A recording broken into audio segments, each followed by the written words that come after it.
NWO Report World News.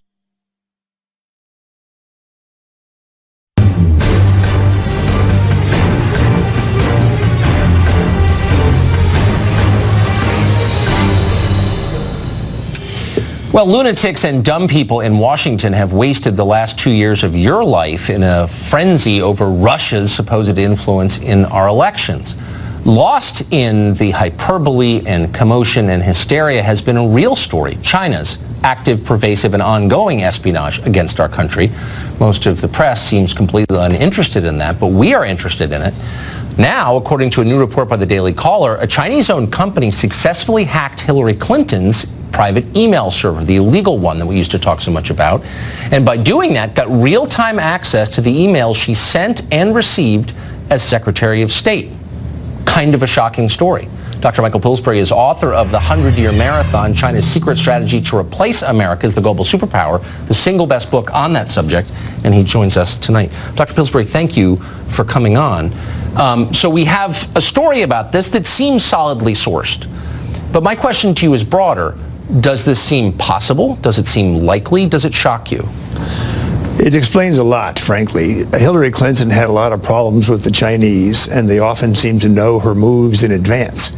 I remember she was criticized by the blind lawyer who she negotiated for his freedom, finally got him out. He was abandoned at a critical moment in the process, in the hospital where he was, and the Chinese began to treat him quite badly. If this story is true, and it's a single intelligence source telling the story, and if the Chinese could in fact read her emails for 4 years, this really is going to cause us to rewrite the history of the pivot. Remember, President Obama wanted to pivot to Asia, yes, doing more about China. If the Chinese were reading the Secretary of State's emails for 4 years, it makes it look quite different. It looks like they would know a lot more about what Obama and Hillary were up to, and they could plan accordingly. So yes, I was shocked by the story. It's quite surprising to me that it's taken 3 years to come out. The story seems to be saying that FBI agents got intelligence that Hillary's emails were being copied to a Chinese company, and they went over and warned no less than Sally Yates herself, and she wouldn't do anything about it. Then when Comey testified in public about the whole email story, he knew if this story today is accurate, and then he left that out of his testimony. There's a vague reference in his book to things that are still classified. But I just checked tonight, Tucker, the word China in the index of Jim Comey's book. There's nothing there at all. This is one of those stories that, if it is true, and it looks like it is true, would be a scandal, I think, on the next level. Another story that we're not hearing a lot about, but I think is also fascinating. Senator Dianne Feinstein of San Francisco, she serves on the Senate Intelligence Committee, employed a suspected Chinese spy as a personal aide and driver for 2 decades. Yes.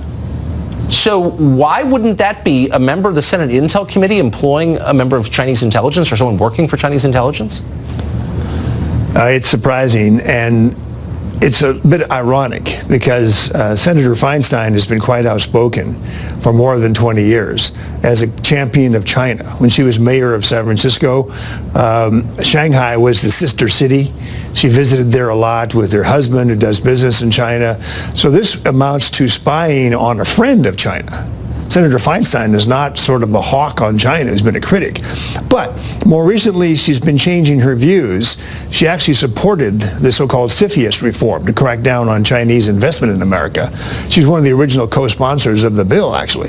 So if the Chinese were worried that she's slowly beginning to get more concerned about China, they would have a spy for 20 years. I hate to use the word spy. She says it was just her driver and he had no access to classified information. But he could certainly listen in on what a senator was doing with China for 20 years. This is another example that is going to cause us, I'm afraid, Tucker, to have to rethink what's been going on in U.S.-China relations the last 10 or 20 years. Yes, we're so naive. They may have outsmarted us beyond even what I claimed in my book. It sure seems that way, but we should be honest about it. We should not lie or cover up, I think. Dr. Pillsbury, thank you, as always, for your perspective.